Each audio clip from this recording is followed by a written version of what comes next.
très bien pour quelqu'un qui va apporter un enseignement de chanter juste avant. Enseignement. Ça remet tout de suite dans la bonne perspective, n'est-ce pas? Nous allons continuer à parler du temps, mais en regardant cette fois-ci vers l'avenir, et même l'avenir assez lointain. Cette semaine, il s'est passé des choses importantes, des choses à noter dans vos agendas. Quand j'étais enfant, j'ai toujours appris qu'on était 6 milliards d'hommes sur Terre. Et cette semaine, on a appris que ça y est, on a passé la barre des 8 milliards d'humains sur Terre. Début 1900, on était 2 milliards, 1800, 1 milliard. Vous voyez la croissance fois 4 en un siècle. Alors ça donne l'occasion de se projeter dans l'avenir. Et ceux qui s'occupent de la démographie et des projections ont pu présenter leurs projections pour les 100 ans à venir. Et ils ont dit, en 2100, on sera que, vous savez combien ? Que 10 milliards. Ben oui, en fait, ça ralentit énormément. On a multiplié par 4 en un siècle, et là, on multiplie par 1,25. C'est une très faible augmentation qu'on aura dans le siècle qui vient.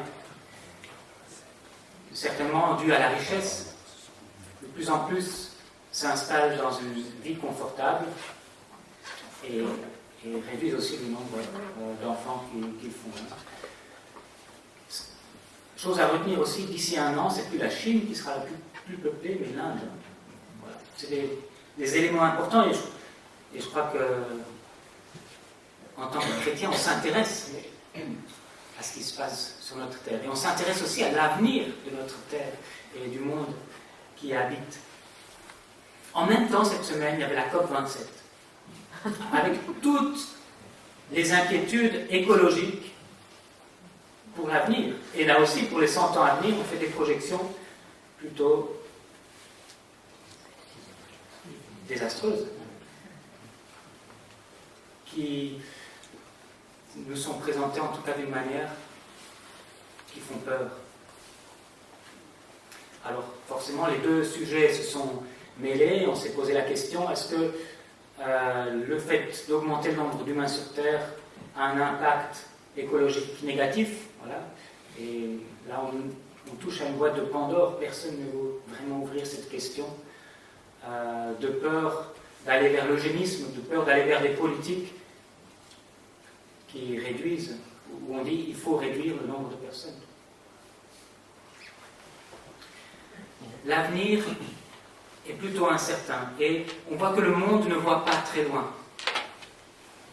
Surtout, le monde n'a pas beaucoup d'éléments en main pour pouvoir conduire l'avenir. Bien sûr, on essaye de toutes nos forces de s'unir pour faire un monde meilleur. D'ailleurs, cette semaine, à la COP27, un des responsables de l'ONU a dit soit on a une prise de conscience collective, soit c'est un suicide collectif. Et la projection est plutôt sombre, et surtout, on n'a pas les clés en main pour changer les choses. Ce matin, nous allons terminer notre série de prédications sur le livre de Daniel. Je n'ai pas abordé tous les textes, on va aborder le dernier chapitre, le chapitre 12. Et là encore, Dieu se révèle comme étant celui qui est le Dieu souverain. Souverain sur les événements, mais souverain aussi sur l'histoire et sur le futur. Dans tout le livre de Daniel, Dieu se présente comme le Dieu de l'univers, le Dieu des armées, pas juste le Dieu d'Israël, du pays d'Israël qui est petit. Les Israélites ont été déportés à Babylone, et là-bas aussi, il est Dieu. Et ce livre de Daniel doit nous aider à comprendre que Dieu est le Dieu de tout l'univers, du déroulement de l'histoire. C'est vrai que la Bible et ce texte aussi annoncent des temps difficiles. des temps sombres, mais n'est pas fataliste. L'histoire que Dieu écrit n'est pas une histoire fataliste. Voilà, c'est le mal qui arrive, on n'y peut rien. On va voir que cette vision que Daniel reçoit est une vision pour nous encourager quand on se pose ces questions de l'avenir, quand on fait ces projections pour 100 ans à venir ou plus. Donc cette vision du chapitre 12 se situe dans un ensemble de visions qui vont du chapitre 10 à 12. C'est la 3e année de Cyrus le Perse que Daniel a reçu ces visions. Mais tous ces chapitres, les chapitres surtout 11 et 12, concernent essentiellement des événements à venir quand le royaume grec sera puissant. Et un des personnages qui est longuement décrit au chapitre 11, c'est celui qu'on aura identifié par Antiochus IV Épiphane, qui va représenter le dévastateur qui amène l'abomination dans le temple de Jérusalem. Il va installer un autel de Jupiter par-dessus l'autel de l'Éternel dans le temple de Jérusalem. Ces événements dont parle Daniel vont s'accomplir dans les années 170 avant Jésus-Christ. Alors que là, on est en 538 avant Jésus-Christ. Donc Daniel a une vision sur plusieurs centaines d'années de ce qui va arriver. Les différents royaumes qui se succèdent, les différentes civilisations, et puis en particulier ce roi mauvais, voilà, qu'on a bien identifié dans l'histoire par Antiochus Épiphane. Mais dans ces textes, on se rend compte également qu'il y a des événements qui vont se dérouler beaucoup plus tard. Tout n'arrive pas là à l'époque du royaume grec. Et c'est surtout à la fin du chapitre 11 qu'on voit, dans la prolongation de la présentation d'Antiochus Épiphane, on voit qu'il y a un autre roi qui va venir plus tard, celui que le Nouveau Testament nomme l'Antichrist. Il sera un Antiochus Épiphane extrêmement puissant et beaucoup plus dévastateur encore. Alors, pourquoi est-ce que Daniel reçoit ces révélations? Pour le peuple d'Israël, c'était important de connaître, de pouvoir voir en avance, de pouvoir comprendre l'histoire qui va se dérouler. Dieu avait promis le retour d'Israël après 70 ans d'exil. Et ça y est, on y était bientôt. Bientôt, ils allaient rentrer. Et certainement que le peuple d'Israël s'attendait alors à ce que le Messie arrive de manière imminente, avec le retour en terre d'Israël. Daniel reçoit des révélations pour voir plus loin dans le futur. Et ce texte prophétique précise qu'il y a du temps entre le retour dans le pays d'Israël jusqu'aux événements des temps derniers, là où le Messie va arriver.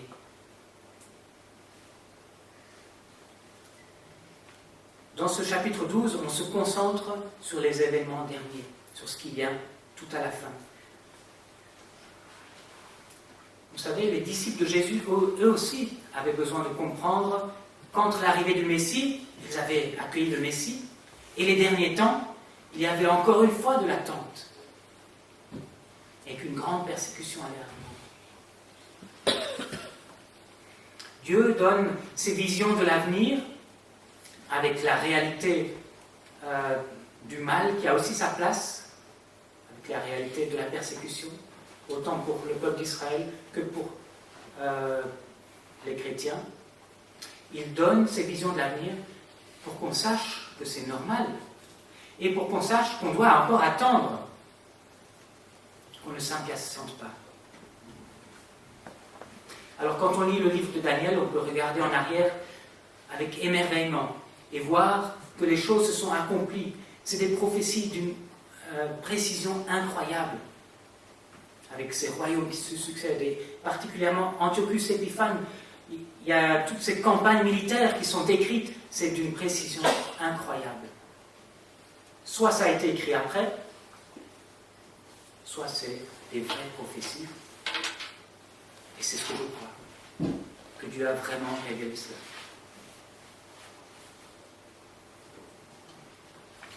Donc, quand on regarde en arrière, on peut s'émerveiller. Et ça nous donne de l'assurance pour pouvoir croire que ce qui est annoncé pour l'avenir, ça va aussi s'accomplir. Je vais maintenant lire le chapitre 12 dans Daniel. En ce temps-là, se lèvera Michel, le grand chef, celui qui tient bon en faveur des fils de ton peuple. Et ce sera un temps d'affliction, tel qu'il n'y en a pas eu depuis que les nations existent jusqu'à ce temps-ci. En ce temps-là, ton peuple échappera. Quiconque sera trouvé inscrit dans le livre. Beaucoup de ceux qui dorment dans la poussière de la terre se réveilleront, les uns pour la vie éternelle et les autres pour la honte, pour l'abjection éternelle. Ceux qui auront été des clairvoyants resplendiront, comme la splendeur de l'étendue céleste. Et ceux qui auront enseigné la justice à la multitude, comme des étoiles à toujours et à perpétuité. Toi, Daniel, tiens secrète ces paroles, et scelle le livre jusqu'au temps de la fin. Beaucoup alors le liront, et la connaissance augmentera. Et moi, Daniel, je regardais, et voici que 2 autres hommes se tenaient debout, l'un en deçà du bord du fleuve, et l'autre au-delà du bord du fleuve. L'un d'eux dit à l'homme vêtu de lin, qui se trouvait au-dessus des eaux du fleuve: quand viendra la fin de ces prodiges? Et j'entendis l'homme vêtu de lin qui se tenait au-dessus des eaux du fleuve. Il leva vers les ciels sa main droite et sa main gauche, et il jura par celui qui vit éternellement que ce sera dans un temps, des temps et la moitié d'un temps, et que tous ces événements s'achèveront quand la force du peuple saint sera entièrement épuisée. J'entendis, mais ne compris pas, et je dis: mon Seigneur, quelle sera l'issue de ces événements? Il répondit: va, Daniel, car ces paroles seront secrètes et scellées jusqu'au temps de la fin. Beaucoup seront purifiés, blanchis et épurés. Les méchants feront le mal, et aucun des méchants ne comprendra. Mais ceux qui auront de l'intelligence comprendront. Depuis le temps où sera interrompu le sacrifice perpétuel et où sera dressée l'abomination du dévastateur, il y aura 1290 jours. Heureux celui qui attendra et qui arrivera jusqu'à 1335 jours. Et toi, marche jusqu'à la fin. Tu te reposeras et tu te lèveras pour ton héritage à la fin des jours. Alors c'est un langage assez énigmatique, ce langage prophétique qui est utilisé dans une bonne partie du livre de Daniel. On va essayer de comprendre quelques éléments essentiels. Je relis d'abord les versets 1 à 4. Ces versets 1 à 4 sont un peu la fin des visions du chapitre 10 et 11, et la suite des versets, c'est comme la conclusion du livre. En ce temps-là se lèvera Michel, le grand chef, celui qui tient bon en faveur des fils de ton peuple, et ce sera un temps d'affliction, tel qu'il n'y en a pas eu depuis que les nations existent jusqu'à ces temps-ci. En ce temps-là, ton peuple échappera. Quiconque sera trouvé inscrit dans le livre, beaucoup de ceux qui dorment dans la poussière de la terre se réveilleront, les uns pour la vie éternelle et les autres pour la honte et pour l'abjection éternelle. Ceux qui auront été des clairvoyants resplendiront comme la splendeur de l'étendue céleste, et ceux qui auront enseigné la justice à la multitude comme des étoiles à toujours et à perpétuité. En ce temps-là se lèvera Michel. Drôle de personnage. D'où est-ce qu'il vient celui-là? On le connaît pas beaucoup. Michel. Ici, le livre de Daniel soulève un petit peu le voile sur le rôle des anges qui sont au service de Dieu. Visiblement, un certain nombre d'anges sont au service de Dieu pour agir sur terre, pour agir même dans l'histoire de l'humanité. Michel est présenté comme l'ange qui protège le peuple d'Israël. Il se tient auprès d'eux, il les conduit, il les protège, il les garde. Et dans les chapitres précédents, on voit qu'il y a même des interventions de type diplomatique et des batailles que mène cet ange-là. Alors, s'il est le protecteur du peuple d'Israël, pourquoi est-ce qu'on ne le connaît pas plus? Eh bien, son nom nous interdit de le connaître plus. Son nom rappelle qu'il ne faut pas lui vouer un culte. Michel veut dire « Qui est comme Dieu ?» Qui est comme Dieu? Chaque fois qu'on prononce ce mot Michel, on se souvient que ce n'est pas cet ange-là qu'il faut adorer, qu'il faut même prier, parce qu'il n'est pas comme Dieu. Il n'y en a pas un seul qui est comme Dieu.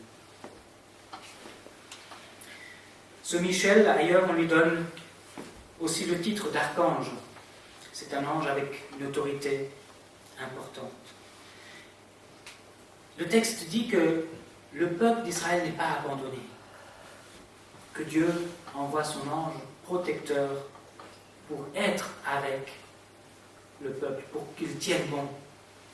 Mais le texte dit aussi qu'il y aura un temps d'affliction. Ce sera un temps d'affliction tel qu'il n'y en a pas eu depuis que les nations existent, jusqu'à ce temps-ci.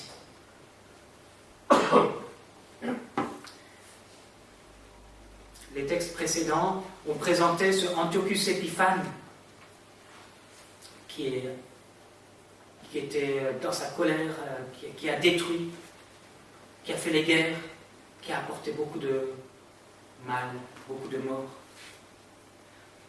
Et la fin du chapitre 11 nous parle de l'Antichrist, celui qui va venir, qui va se battre contre le peuple de Dieu, qui va faire beaucoup de morts, qui va apporter beaucoup de mal. Ce temps d'affliction, où l'Antichrist a une certaine latitude, est-ce qu'il est encore à venir? Est-ce qu'on est déjà dedans? La Bible ne donne pas de précision exacte. Mais en tout cas, à chaque époque, les chrétiens remarquaient l'action de l'Antichrist, parce qu'il y avait des persécutions. Mais à chaque époque, ils se disaient aussi qu'il y aura encore pire à la fin des temps. Et c'est vrai, c'est ce que ce texte nous dit. Il nous prévient qu'il y aura des temps d'affliction. Mais dans ce temps d'affliction, le peuple de Dieu n'est pas abandonné. Dieu n'abandonne pas son peuple, et il a des serviteurs qui sont là pour le garder, pour le protéger. Et même ce texte ici dit, en ce temps-là, ton peuple échappera. Quiconque sera trouvé inscrit dans le livre.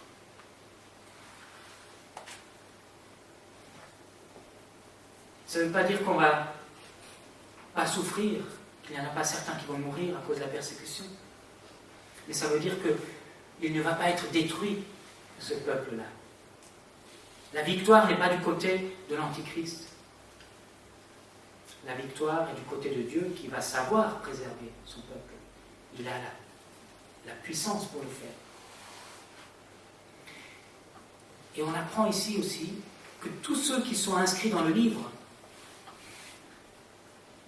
ils font partie de ceux que Dieu va préserver. De quel livre s'agit-il? Oui, le livre de vie. On trouve ailleurs des références à ce livre-là, qui contient le nom de tous les citoyens du royaume de Dieu. Il servira à attribuer lors de la résurrection la vie éternelle à ceux qui font partie du peuple de Dieu. Mais il sert aussi à savoir qui fait partie du peuple de Dieu. En fait, ça nous indique surtout que Dieu sait qui d'entre nous fait partie du peuple de Dieu.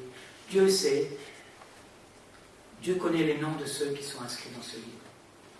Et ça, c'est tellement bon de le savoir. Tellement bon de savoir que Dieu promet sa protection et il sait qui ça doit concerner. Le verset 2 nous parle de la résurrection. Beaucoup de ceux qui dorment dans la poussière de la terre se réveilleront, les uns pour la vie éternelle et les autres pour la honte, pour l'abjection éternelle. Peut-être que dans notre monde, la résurrection n'est pas quelque chose à quoi on croit.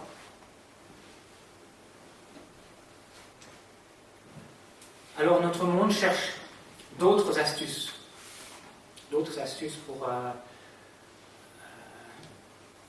pour effacer la mort quelque part. Ou la réincarnation, c'est aussi une très bonne, un truc à la mode, quoi. Mais toutes ces astuces, toutes ces autres idées pour effacer la mort ne sont que des pansements qui ne tiennent pas longtemps. Quand on prend la douche, le pansement tombe. Et à un moment donné, toutes ces idées qui sont là pour remplacer la réalité de la mort, eh bien, toutes ces idées vont tomber et ils ne vont plus protéger. La résurrection, c'est la seule vraie espérance face à la mort. Et ce texte le dit clairement. Beaucoup de ceux qui dorment dans la poussière de la terre se réveilleront, les uns pour la vie éternelle et les autres pour la honte et pour l'abjection éternelle. Non seulement ce texte parle de la résurrection, mais aussi d'une séparation. Une séparation entre ceux qui n'ont pas voulu de Dieu, ceux dont les noms ne sont pas inscrits dans le livre de vie. Et leur lot, c'est la honte, l'abjection éternelle. Ce n'est pas juste une condamnation, un blâme un jour, mais c'est quelque chose qu'ils vont vivre éternellement. Et ça, c'est terrible. Mais à côté de ça, ce qui est promis aux autres, à ceux qui font partie du peuple de Dieu, c'est la vie éternelle. Une vie qui ne sera plus empreinte de mort, une vie qui ne sera plus empreinte de souffrance, une vie où il n'y aura plus de place pour Antiochus Épiphane ou pour l'Antichrist, une vie avec Dieu. Et le texte continue, ceux qui auront été clairvoyants resplendiront comme la splendeur de l'étendue céleste, et ceux qui auront enseigné la justice à la multitude comme des étoiles à toujours et à perpétuité. On voit dans cette vision, pour la résurrection de ceux qui seront avec Dieu, quelque chose de glorieux, de splendide.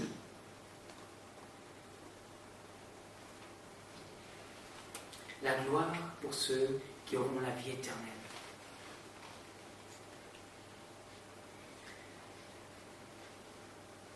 Voilà donc collé très proche dans une vision des temps de la fin, l'Antichrist, la persécution et le jugement final et la vie éternelle. Tout ça, bien sûr, sans beaucoup de détails, mais ça nous donne une vision pour l'avenir. Ça nous dit vers où regarder, à quoi s'attendre. Toi, Daniel, tiens secrète ces paroles et scelle le livre jusqu'au temps de la fin. Beaucoup alors le liront et la connaissance augmentera. Ces révélations que Daniel a reçues, il les écrit, et puis elles sont comme fermées pour un temps. La compréhension de ces révélations est comme fermée pour un temps. Le peuple d'Israël a pu comprendre ce qu'il avait besoin de comprendre, mais beaucoup de choses, ils n'ont pas compris. Seulement à l'arrivée de Jésus-Christ, le Messie, qu'ils ont pu comprendre plus.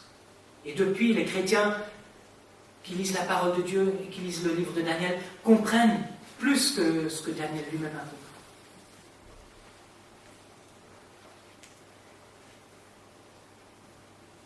Le livre de l'Apocalypse nous présente aussi ce livre. Mais dans l'Apocalypse, en Apocalypse 22, verset 10, le livre est ouvert. À un moment donné, toutes ces instructions que Dieu a données, elles vont être ouvertes et elles vont s'accomplir. Et alors on va comprendre.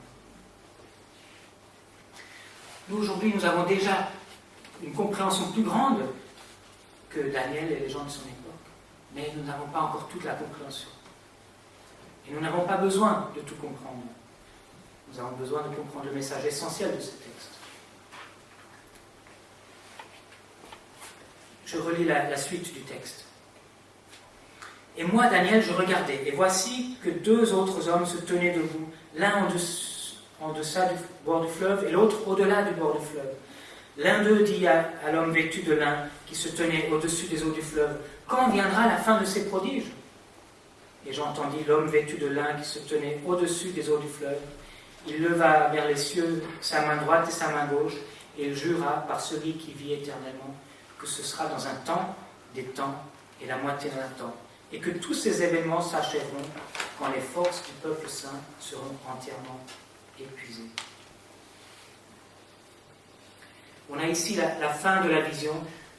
Au chapitre 10, la vision a commencé comme ça au bord du fleuve, avec un homme vêtu de lin qui flotte au-dessus de l'eau, enfin qui se tient au-dessus du fleuve. Le fleuve, c'est le Tigre. Et puis, ici, on a 2 anges qui viennent pour la fin de cette vision. Parce que l'homme vêtu de lin, il va prêter serment. Ces 2 anges viennent comme 2 témoins. Et puis, ils viennent aussi pour poser la question que Daniel se pose. La question quand ces événements arriveront. Cette question qui peut nous tarauder aussi.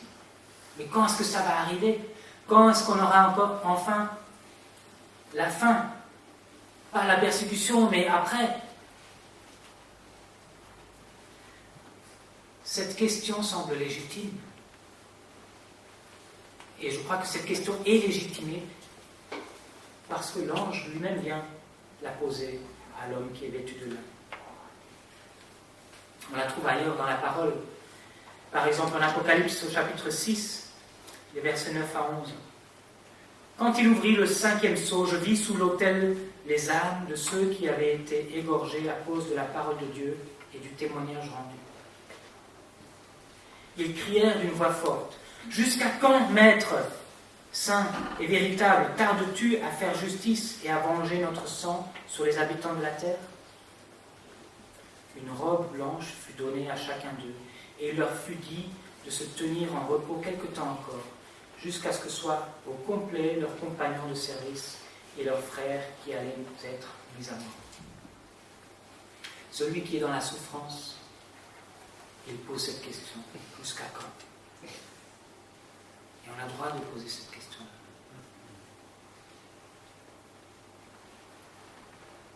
Dans l'Apocalypse, on a vu, la réponse c'est encore un peu de patience. Mais ils ont reçu des robes blanches. Ici, l'homme en vêtements de lin va donner une réponse aussi.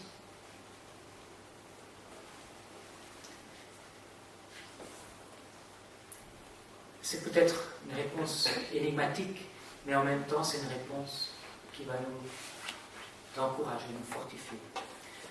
Mais avant de vous donner la réponse, j'aimerais parler de l'homme en vêtements de lin. Qui est-ce que ça peut être?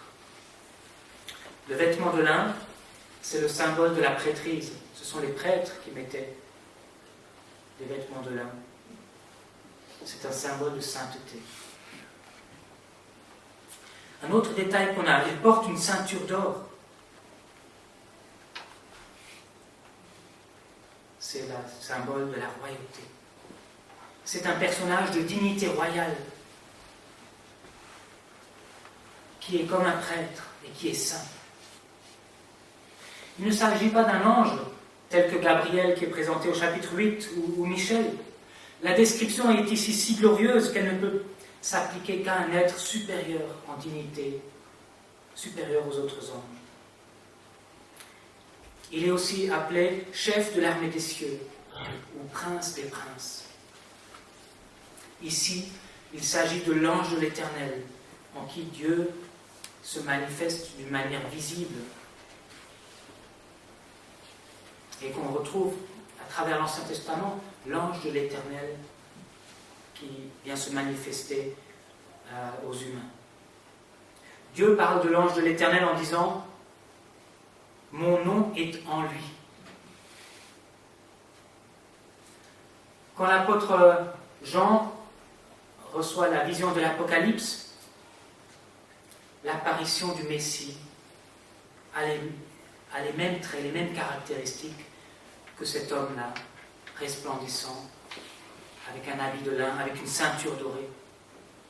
La vision va plus loin dans l'Apocalypse, vous pouvez relire ça dans l'Apocalypse 1, versets 13 à 15.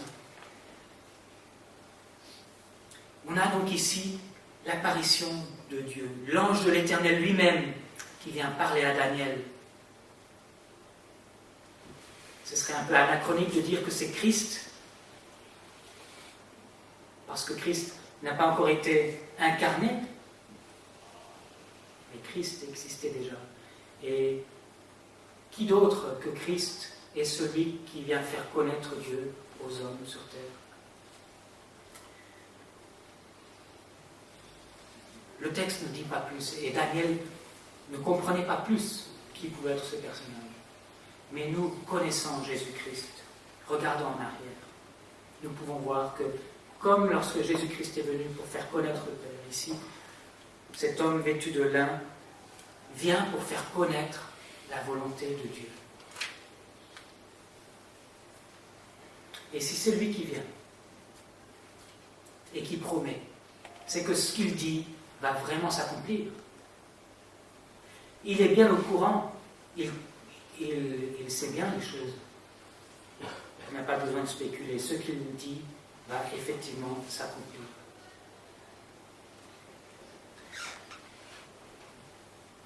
Il dit que ça va s'arrêter dans un temps, des temps et la moitié d'un temps. Phrase énigmatique. Alors, souvent, on a attribué à ces temps des années.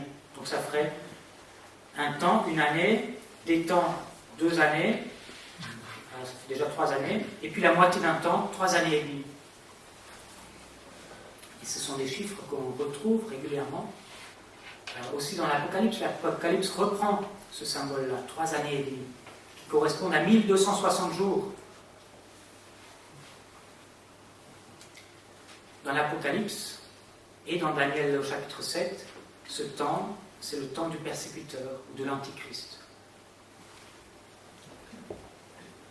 Alors, il ne faut pas essayer de reporter cette période avec des calculs dans l'histoire, avec des années, parce que justement le texte reste assez flou. C'est un temps symbolique. Et il y a plusieurs symboles qui peuvent nous encourager, plusieurs éléments de ce symbole. Tout d'abord, 3,5, c'est la moitié de 7. 7, c'est ce chiffre qui parle de quelque chose de complet, quelque chose de total, quelque chose d'achevé. Eh bien, le temps de la persécution n'est pas complet, que la moitié. Le temps qui est accordé au persécuteur n'est que de 3,5. Il n'arrivera pas à accomplir, à achever ce qu'il cherche à faire. Il va être arrêté dans son élan.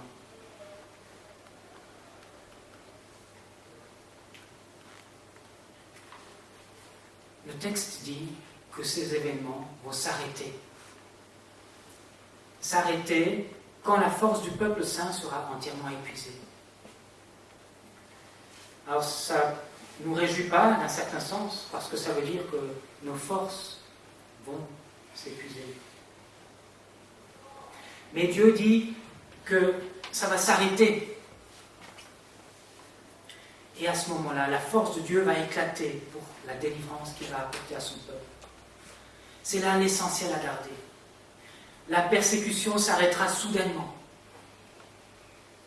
Parce que Dieu va intervenir juste au bon moment pour rassembler son peuple. Pour se faire s'échapper son peuple, comme on a lu au verset 1. En ce temps-là, ton peuple échappera. Ce texte, bien sûr, est aussi un appel à se préparer. La persécution va être dure, au point d'en perdre nos forces. Donc, qu'est-ce que nous pouvons faire? La seule chose que nous pouvons faire, c'est nous préparer en apprenant à compter sur les forces de Dieu et pas sur nos forces. Compter sur les forces de Dieu pour les choses à venir qui arrivent.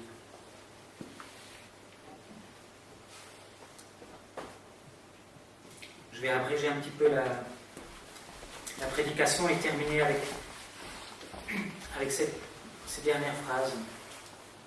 Heureux celui qui attendra et qui arrivera jusqu'au 1335e jour. Et toi, marche jusqu'à la fin, et tu te reposeras, et tu te lèveras pour ton héritage à la fin des jours. Là encore, on tourne avec des nombres de jours proches de ces 3 ans et demi, avec un petit peu plus, 45 jours en plus. Mais est-ce que le texte dit vas-y, va dans la dépression en attendant ces jours? Est-ce que le texte dit non, c'est perdu d'avance? Est-ce que le texte nous invite à la fatalité? Le texte termine en disant heureux, alors qu'il vient de présenter ce temps de la persécution. Il dit heureux celui qui attendra et qui arrivera jusqu'à 1335 jours. Et toi, Daniel, marche jusqu'à la fin. Et toi, et toi, et toi, marche jusqu'à la fin. Tu te reposeras. Tu te lèveras pour ton héritage à la fin des jours. Encore une fois, Dieu fait face à la réalité du mal, à la réalité de la mort, à la réalité de la persécution. Il ne ferme pas les yeux devant ces choses-là. Et il nous invite à ne pas être naïfs, à ne pas fermer les yeux non plus devant ces choses-là. Mais il nous invite à regarder dans l'avenir plus lointain, celui où nous allons être secourus soudainement par Dieu. Celui où Dieu va nous retirer soudainement de l'épreuve, parce qu'il tient à nous, parce que nos noms sont inscrits dans son livre, et parce qu'il veut nous donner la vie éternelle, une vie glorieuse, une vie où nous aurons le repos, où nous allons jouir de l'héritage que Dieu nous a réservé jusqu'à la fin du jour. Voilà donc une exhortation à marcher, à continuer, à tenir. Et chaque fois que nous avons des conflits à l'intérieur de nous avec l'avenir,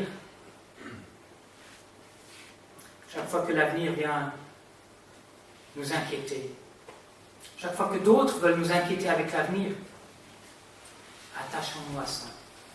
Attachons-nous à cette promesse que le Seigneur Dieu lui-même est venu donner, où l'ange de l'Éternel lui-même est venu jurer que cela allait s'accomplir. Amen. Seigneur Jésus-Christ, merci parce que nous avons ce privilège de te connaître. Et quand nous regardons les choses difficiles dans ce monde, nous venons encore davantage nous réfugier auprès de toi. Merci parce que tu te tiens à nos côtés.